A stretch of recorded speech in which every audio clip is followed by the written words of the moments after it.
आज 2 दिसंबर 2021 की बाबा की मुरली है।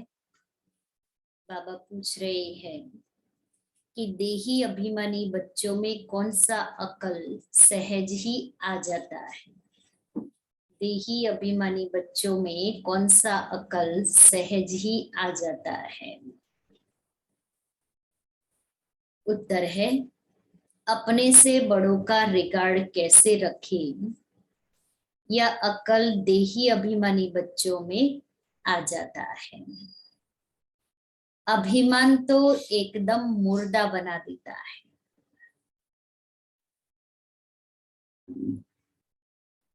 बाप को याद ही नहीं कर सकते क्योंकि ये अभिमान है।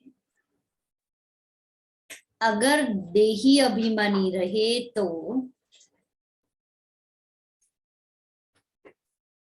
बहुत खुशी रहे, धारणा भी अच्छी हो,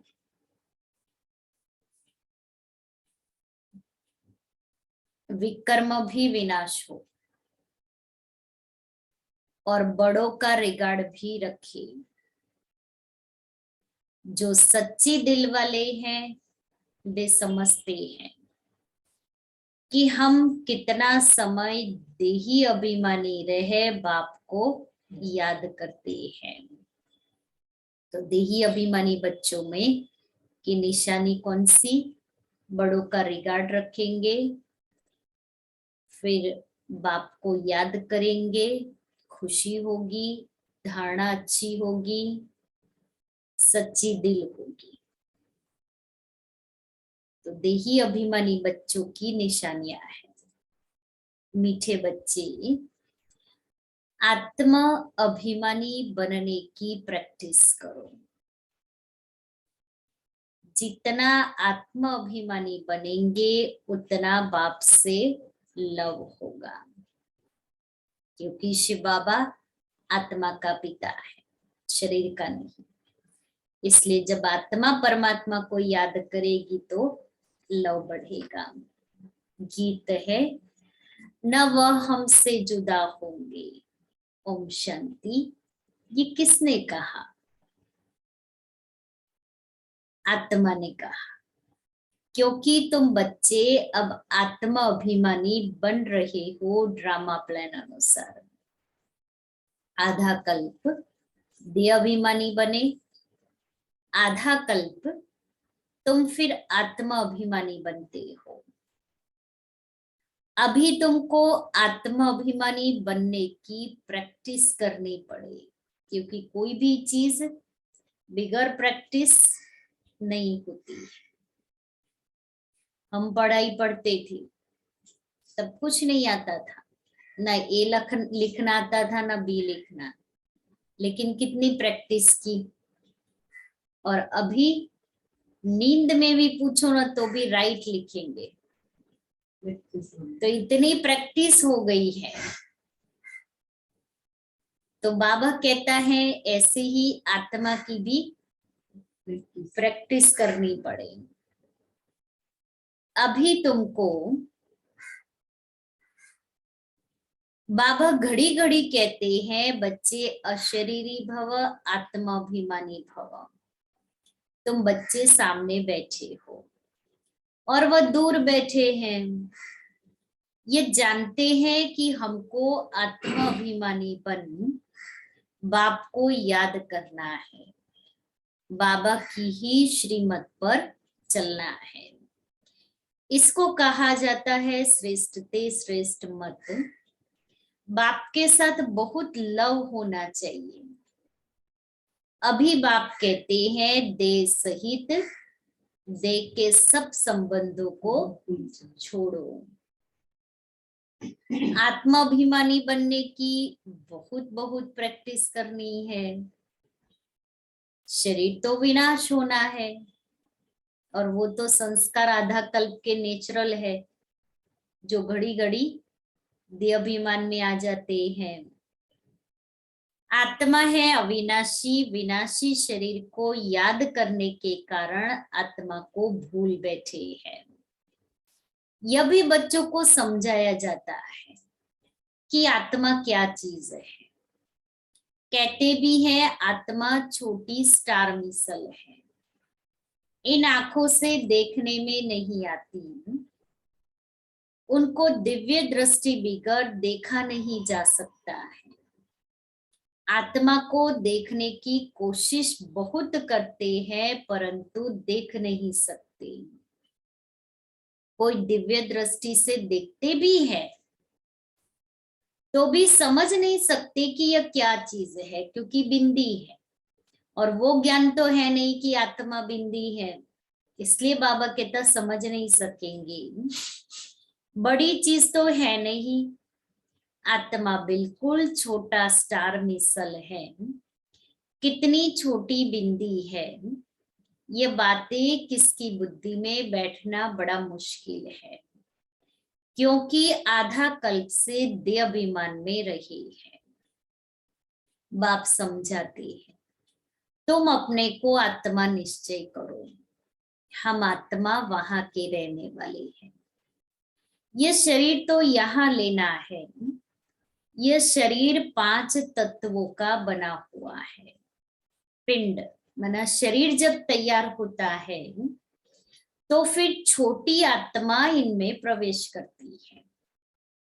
तो आत्मा ही अपने शरीर को भी तो तैयार करती है ना।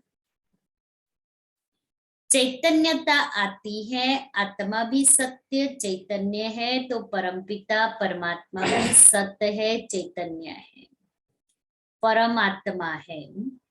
वह कोई बड़ी चीज नहीं है जितना दुनिया वालों ने बना दिया है।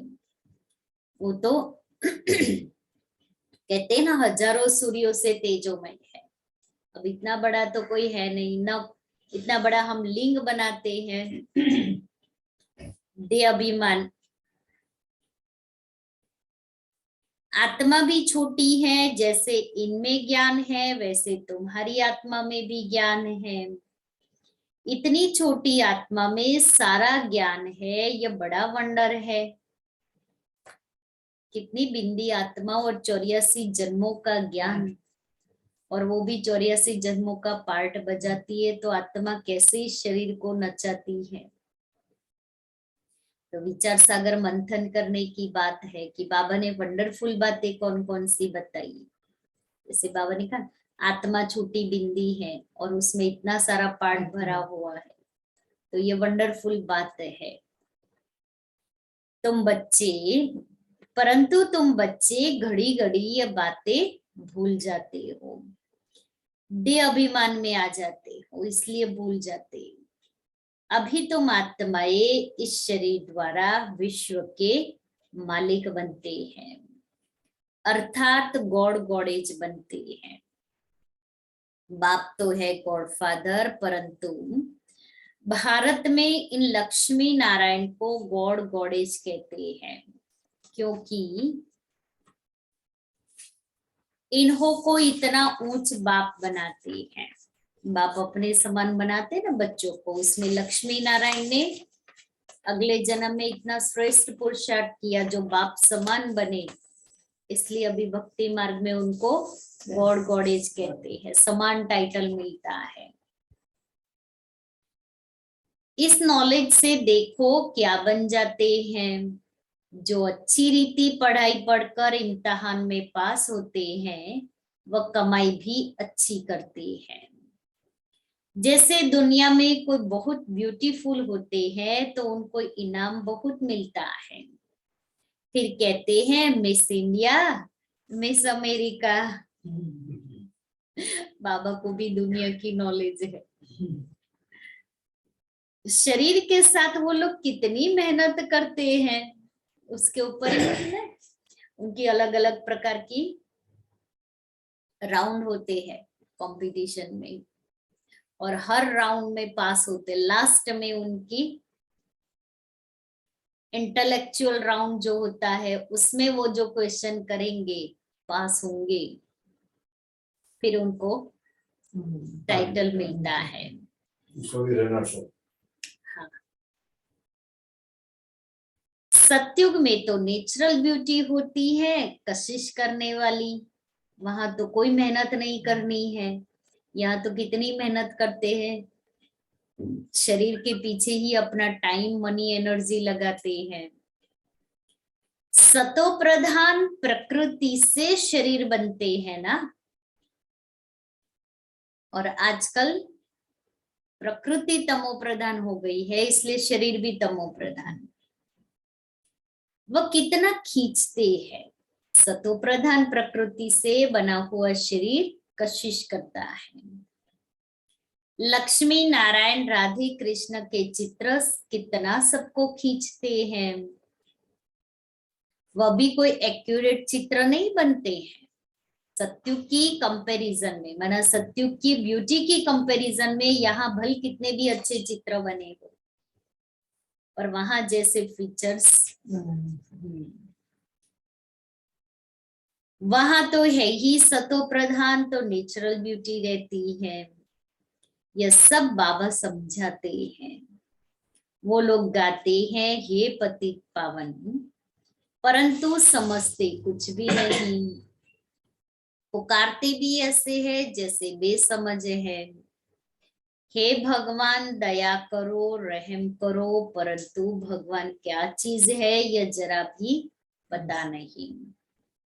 बाप को जाने तो रचना को भी जाने, इसलिए ऋषि मुनि आदि सब नेति नेति कह गए हैं।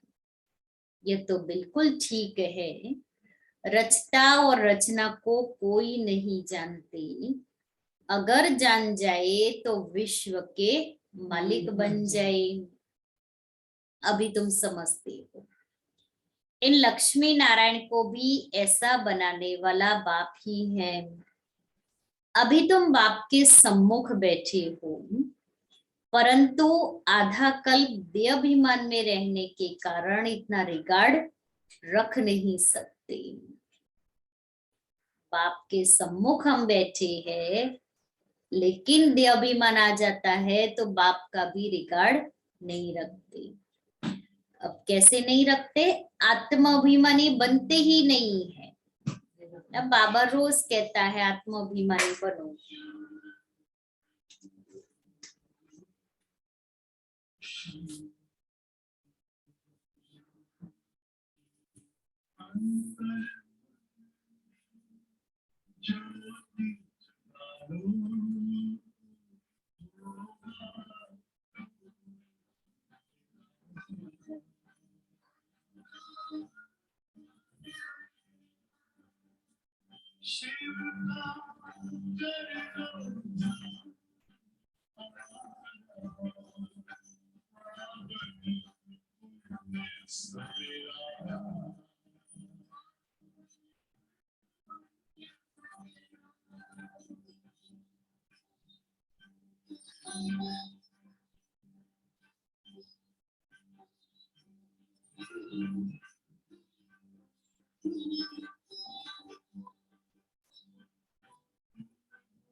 ओम शांति। तो आत्माभिमानी बनते ही नहीं, देही अभिमानी बनने से दिन प्रतिदिन तुम्हारा रिकॉर्ड बढ़ता जाएगा। जब पूरे देही अभिमानी बनेंगे तो रिकॉर्ड भी रखेंगे, अवस्था भी सुधरती जाएगी, खुशी भी रहेगी। नंबरवार तो होते हैं ना, जैसे बाप तुमको समझाते हैं, तुम भी औरों को युक्ति बताते रहो कि अपने को आत्मा समझो। अब तुम्हारा 84 का चक्र पूरा हुआ, अब वापिस चलना है। अब हमारा घर जाने का समय आ गया है। हम आत्मा घर से यहाँ आकर शरीर धारण कर पार्ट बजा रही है। यहाँ कितने जन्म लिए वह भी बुद्धि में नॉलेज है। देही अभिमानी बनने में ही मेहनत है। घड़ी घड़ी माया देह अभिमानी बना देती है। अभी तुमको माया पर जीत पाकर देही अभिमानी बनना है। एकांत में बैठ विचार करो। क्या करो विचार एकांत में बैठ करके? हम आत्मा है। हाँ, कि एकांत में बैठ करके ये विचार करो कि हम आत्मा है। सिर्फ आत्मा विचार नहीं करना है, लेकिन अनुभव करना है। बाबा ने दादियों को यही कराया। दादियां भी सारा टाइम क्या होता था, जैसे ही फ्री होते थे, मैं आत्मा हूँ, मैं आत्मा हूँ, ये पाठ पक्का करते थे। बाबा ने भी लिख लिख करके पक्का किया है। जशोदा आत्मा, मैं आत्मा, पालू आत्मा, पुट्टू आत्मा, नारायण आत्मा। आज हम सभी सारा दिन मैं आत्मा हूँ, ये दूसरे आत्मा है वो बात छोड़ो, मैं आत्मा हूँ वो कितना याद रहता है। बाप ने कहा मामेकम याद करो तो विकर्म विनाश होंगे। इस देह में मोह नहीं रखो। ये देह तो खींचती कैसी है। हम आत्मा अविनाशी है। हमको भाइयों में भी बुद्धि योग नहीं लगाना है। भाइयों माना आत्मा भाई से, क्योंकि आत्मा भाई से भी कुछ मिलने वाला नहीं है। जो मुझ आत्मा को मिलेगा वो एक बाबा को याद करने से मिलेगा, क्योंकि हर आत्मा भाई उस एक से ही लेती है। इसलिए ब्रह्मा बाबा भी बहुत बार कहते हैं कि मैं भी उसको याद करता हूं, तुम्हें भी उनको याद करना है। भाई को भाई से वर्षा थोड़ी मिलेगा, न कोई की आत्मा को, न भाई के शरीर को याद करना है, न कोई के शरीर को याद करना है, न कोई आत्मा को याद करना है। याद एक बाप को करना है। वर्षा भी बाप से ही मिलेगा।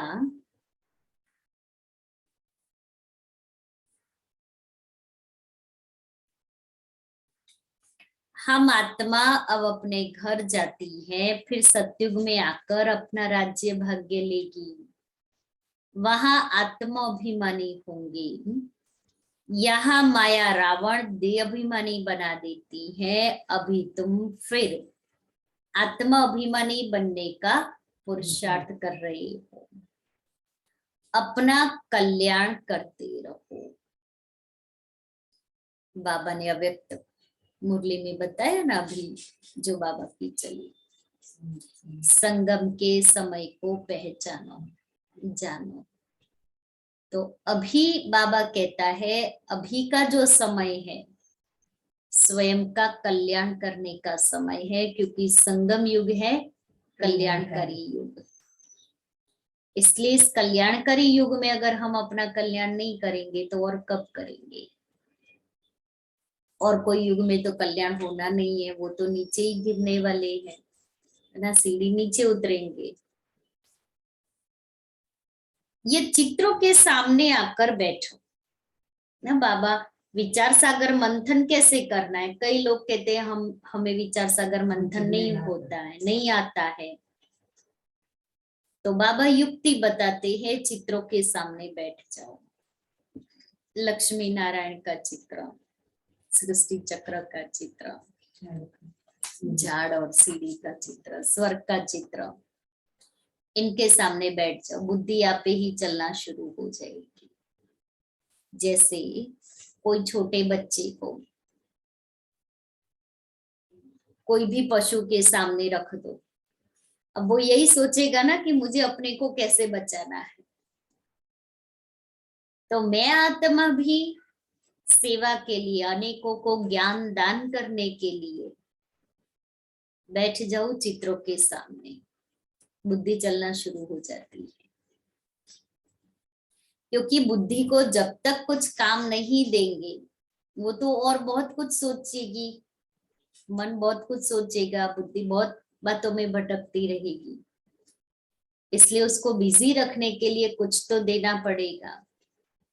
बच्चों को बिजी रखने के लिए छोटे मोटे काम दे देते, चल तू ये करके आ, ये रख के आ, ताकि वो शैतानी नहीं करे, हमारा सिर नहीं खाए। तो ऐसे ही मन बुद्धि को भी बिजी रखना है। जैसे मिलिट्री को फील्ड में प्रैक्टिस कराई जाती है ना, अभी तुमको आत्माभिमानी बन बाबा को याद करने की प्रैक्टिस करनी है। बाप कहते हैं तुम तो मेरे बच्चे हो ना, देह अभिमानी बनने से तुम माया के बन गए हो। बुलाते भी हो कि हे पतित पावन, हे ज्ञान के सागर, बाकी तो सब है भक्ति के सागर। भक्ति मार्ग का कितना विस्तार है। बाप आते हैं झूठी दुनिया में, सो भी साधारण रूप में। ड्रामा में नूद ही ऐसी है, पतित शरीर में ही बाप आते हैं। लक्ष्मी नारायण के शरीर में थोड़ी ही आएंगे, उन्हों को तो राज्य भाग्य मिला हुआ है, तो उसमें मैं कैसे आऊं। मुझे साधारण रूप में पहचानते नहीं है, पुकारते हैं परंतु समझते थोड़ी ही हैं कि वह भी जरूर कोई शरीर में आएंगे ना।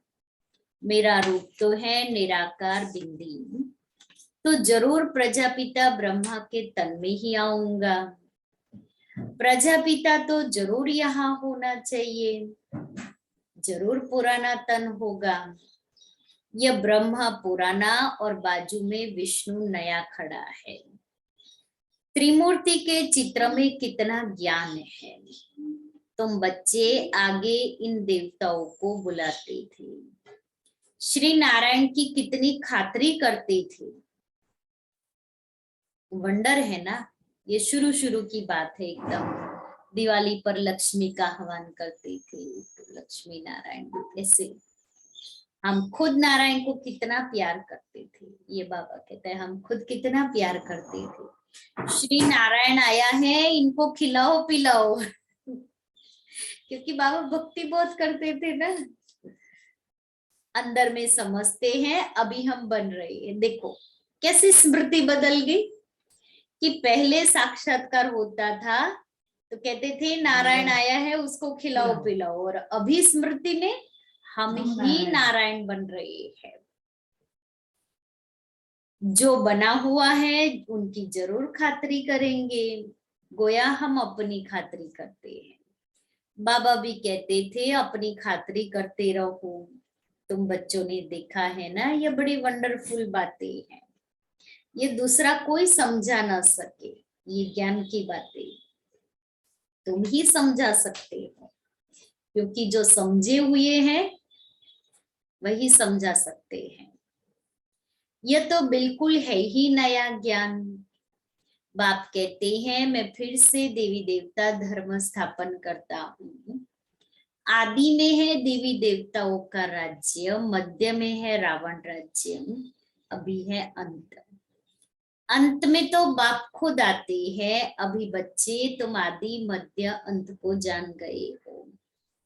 अब बाकी थोड़े समय में क्या क्या होने वाला है, विनाश भी जरूर होगा। कहते हैं महाभारत लड़ाई लगी थी, अब फिर लगेगी। इस समय ये किसको पता नहीं है। पतित पावन तो एक ही बाप है, वह आया है, बाकी कितना समय रहेगा। अभी तो घर जाने का समय आ गया है। श्री कृष्ण तो हो न सके, उसने तो सत्युग में एक जन्म लिया, कृष्ण नाम से, फिर नाम रूप बदल गया। शरीर की बनावट ही बदल जाती है। बाप ने समझाया है, तुम ही जो पूज्य थे वही फिर पुजारी बने। 84 जन्म कैसे लिए हैं यह भी बाप ने समझाया है। और कहते हैं, तुम आधा कल देहाभिमान में रहे हो, अब देही अभिमानी बनो। आज घड़ी घड़ी बाबा एक बात पर ही हम बच्चों का अटेंशन दिला रहा है कि मैं आत्मा हूं, तुम आत्मा हो, मैं तुम्हारा बाप परम पिता परमात्मा हूँ। मैं अशरीरी हूँ और बच्चों को बैठ अपना परिचय देता हूँ। यह जो गाया हुआ है अतीन्द्रिय सुख गोप गोपियों से पूछो, यह अंत की बात है, जब इम्तिहान की रिजल्ट नजदीक आती है। जो बच्चे जास्ती सर्विस करते हैं वह जरूर सबको प्रिय लगेंगे, क्योंकि अनेकों को बाप समान बनाया। प्रदर्शनी आदि में भी पहले उन्हों को याद करते हैं, लिखते हैं फलाने को भेजो। इसका मतलब खुद समझते हैं कि वह हमसे होशियार है, लेकिन सीधा कहो देहाभिमान। परंतु देहाभिमान बहुत है। हमारा बड़ा भाई अथवा बहन है तो फिर उनको रिगार्ड भी देना चाहिए। ऐसे कभी नहीं कहेंगे फलाने हमारे से 100 गुना अच्छे हैं। किसको रिगार्ड रखने का भी अकल नहीं आता है। रिगार्ड रखने का भी अकल चाहिए। दादियों के अंदर आपस में कितना प्यार और रिगार्ड था, जो दादियां एक दूसरे को दादी दादी दादी कहते। ये दादी का संकल्प है। दादी आप कुछ बोलो, अरे दादी आई, देखो क्लास में दादी आ गई। तो एक दादी क्लास कराते, दूसरी दादी क्लास में आए तो कितनी खुशी होती थी। गुण देखते थे। मुझे याद है एक समय भट्टी थी, तो गुलजार दादी क्लास करा रही थी, टीचर्स की भट्टी थी। मैं कुछ काम से पीछे कॉन्फ्रेंस हॉल के पीछे कमरा है वहां गई, तो बड़ी दादी सोफे पर बैठ करके गुलजार दादी का क्लास सुन रही थी। अब दादियां तो खुद इतनी अपने आप में संपन्न है, लेकिन वो रिस्पेक्ट रिगार्ड, हर एक के अंदर गुण देखने की कला। तो मुझे तो थोड़ा ऐसा लगा कि दादी का क्लास सुन रहे हैं। और फिर दादी, जब दादी का क्लास पूरा हुआ गुलजार दादी का, तो दादी स्टेज पर आई और फिर उन दोनों का जो मिलन था बड़ा वंडरफुल।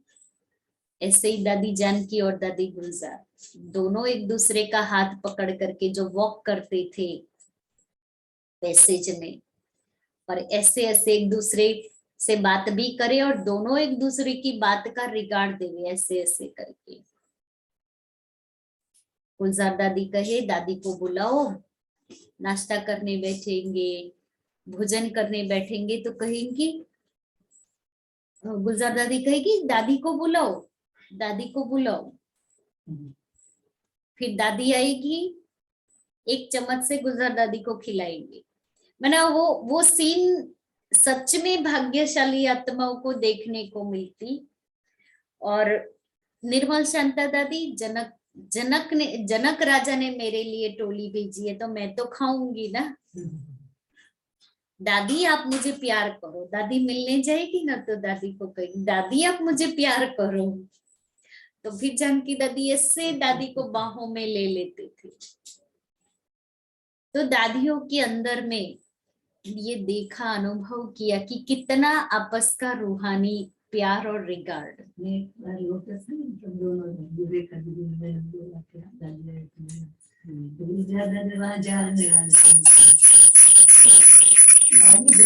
नीचे तक छोड़ने के लिए बॉम्बे में गुलजार दादी रहती थी। तो दादी उनको देखने के लिए जाने वाली थी। तो दादी को सुनाया दादी आपको दादी मिलने के लिए आ रही है।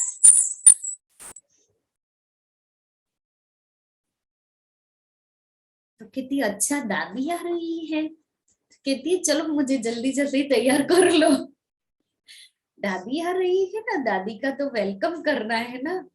उस दिन फटाफट दादी तैयार हो गए और बैठ गए।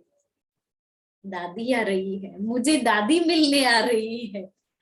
तो कैसे एक बचपना भी, एक प्यार भी, एक रिस्पेक्ट भी। तो कहा दादी बैठ गई और वो सीन बहने सुना रही थी।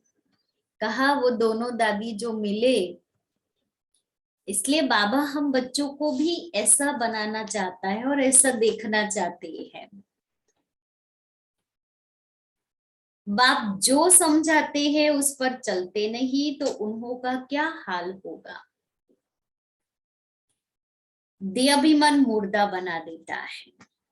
बाप कहते हैं देही अभिमानी बनो, सवेरे उठ शिव बाबा को याद करो।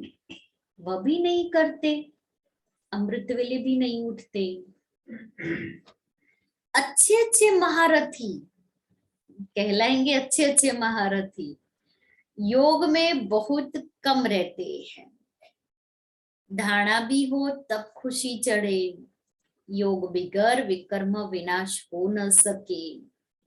याद किया जाता है पवित्र चीज को तो उनके साथ लव भी बहुत होना चाहिए। घड़ी घड़ी समझाया जाता है मन मना भवन। आधा कल्प देह अभिमानी रहे तो देही अभिमानी रहना मुश्किल लगता है। बहुत मेहनत लगती है, कितने वर्ष लग जाते हैं देही अभिमानी अवस्था बनाने में। अपने को छोटी आत्मा समझ और बाप को भी बिंदी समझ याद करे, इसमें मेहनत है। जो सच्चे होंगे वो अंदर फील करते होंगे कि हम कितना याद करते हैं। यह प्रैक्टिस बहुत डिफिकल्ट है। 21 जन्मों के लिए स्वर्ग की बादशाही पाना कोई कम बात है क्या। तुम समझते हो हम छोटी आत्मा, उसमें 84 जन्मों का पार्ट निभा हुआ है। आत्मा ही मुख्य एक्टर बनती है, आत्मा ही सब कुछ बनती है, परंतु देहाभिमान के कारण आत्माभिमान गुम हो गया है। सबसे मुख्य प्रैक्टिस यही करनी है। यही भारत का प्राचीन योग भी मशहूर है, यही गीता है। सिर्फ उसमें नाम निराकार के बदले देवधारी देवता का लिख दिया है। बाप कहते हैं जिसने बहुत भक्ति शुरू से लेकर अंत तक की है वही नंबर 1 ऊपर जाएंगे। तुमने भी बहुत भक्ति की है तो तुम बच्चों को भी कितनी खुशी रहनी चाहिए कि हमको बाप मिला है, बाबा हमको पढ़ा रहे हैं, हम इस पढ़ाई से विश्व के मालिक बनते हैं। अब बाबा की मत पर तो जरूर चलना चाहिए। बाप जो डायरेक्शन देते हैं, अगर कुछ उल्टा भी हो गया तो आप ही उल्टा बना देंगे, ये बाबा गारंटी करते हैं। लेकिन वो किसके लिए, जो श्रीमत पर चलते हैं। राय देंगे तो फिर जिम्मेवार भी हैं। घड़ी घड़ी शिव बाबा याद पड़ता रहेगा, इसलिए बाबा भी सदैव कहते रहते हैं कि तुमको शिव बाबा सुनाते हैं। हम भी सुनते हैं, तो ये डायरेक्शन देने वाला शिव बाबा है कि ब्रह्मा बाबा कहते हम भी सुनते हैं, हम उनके डायरेक्शन पर चलते हैं। तुम भी उनको याद करते रहो, यह भी उनको याद करते हैं। देह का अभिमान छोड़ दो, तुम कोई जौहरी दादा के पास थोड़ी आए हो, इनके पास थोड़ी आए हैं, तुम तो शिव बाबा के पास आए हो। ज्ञान सागर तो वह है ना, तुम आए ही हो शिव बाबा से ज्ञान अमृत पीने। अभी भी ज्ञान अमृत पीते रहते हो, रोज रोज ज्ञान सागर बाबा सुनाते रहते हैं, उनको ही याद करना है। बाप ऐसे नहीं कहते कि भक्ति छोड़ो, जब ज्ञान की पराकाष्ठा आएगी तो आप ही समझेंगे कि यह भक्ति है और यह ज्ञान है। आधा कल्प तुमने भक्ति की है, वापिस तो कोई गया नहीं, ले जाने वाला तो एक ही बाप है। अच्छा, मीठे मीठे सिक्के लेते बच्चों प्रति माता पिता बाप दादा का याद प्यार और गुड मॉर्निंग। रूहानी बाप की रूहानी बच्चों को नमस्ते। हम रूहानी बच्चों की रूहानी बाप दादा को याद प्यार गुड मॉर्निंग और नमस्ते। सार है, बाप जो राय देते हैं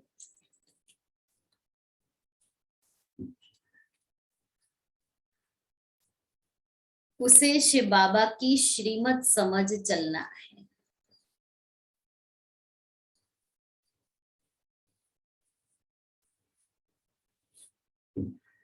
ज्ञान अमृत पीना और पिलाना है।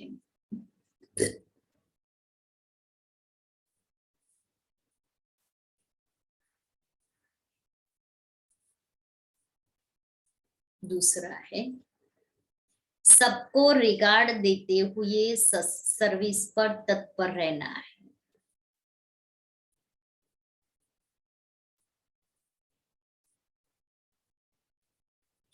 देह अभिमान छोड़ देही अभिमानी रहने की प्रैक्टिस करनी है।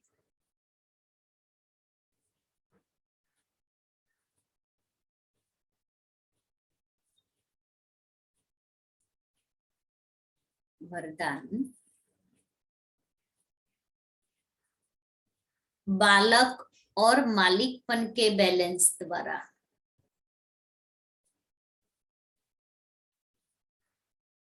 युक्ति युक्त चलने वाली सफलता मूर्त भव।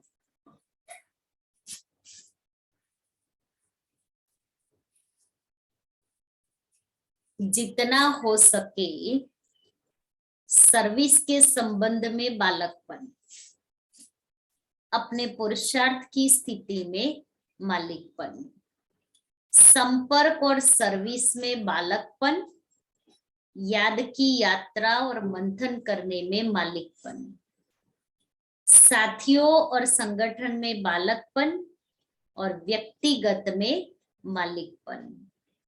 इस बैलेंस से चलना ही युक्ति युक्त चलना है। बाबा ने बैलेंस बताया, कहाँ हमें बालक बनना है और कहाँ मालिक बनना है। इससे सहज ही हर कार्य में सफलता प्राप्त होती है, स्थिति एकरस रहती है और सहज ही सर्व के स्नेही बन जाते हैं। श्लोगन, सोचना और करना समान हो, सोचना और करना समान हो, तब कहेंगे विल पावर वाली शक्तिशाली आत्मा, तब कहेंगे विल पावर वाली शक्तिशाली आत्मा।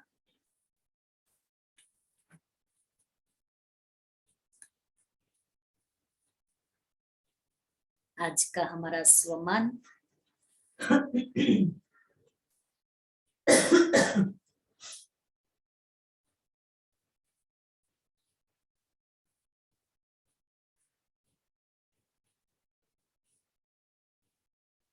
मैं कर्मयोगी हूँ, मैं कर्मयोगी हूँ।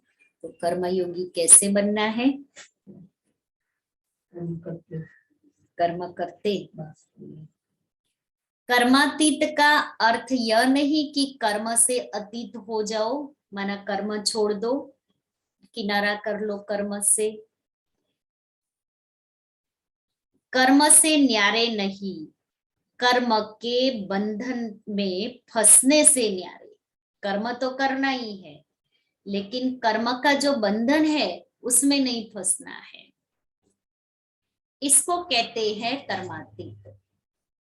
कर्म योग की स्थिति कर्मातीत स्थिति का अनुभव कराती है कि कर्म करते करते अगर योग है, याद है, तो कर्मातीत।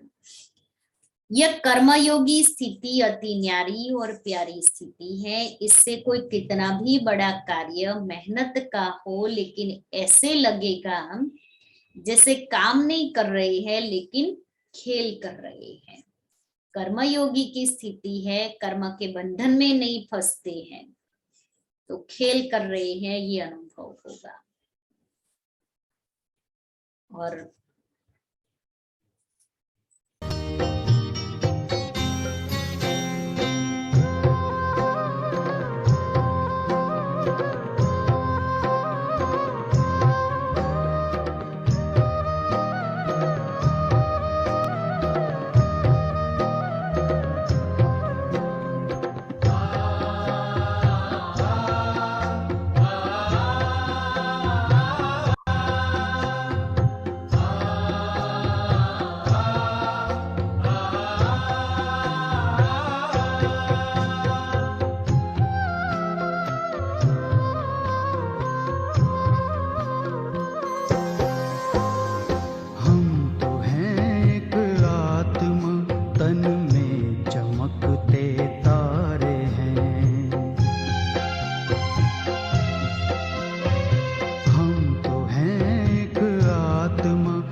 मंच पर करते हैं अभिनय हम यहाँ। सृष्टि नाटक मंच पर करते हैं अभिनय हम यहाँ। चांद सूरज तारे नभ से रोशनी करते जहाँ। चांद सूरज तारे नभ से रोशनी करते जहाँ। जय पराजय सुख दुख ये खेल लगते सारे हैं। जय पराजय सुख दुख ये खेल लगते सारे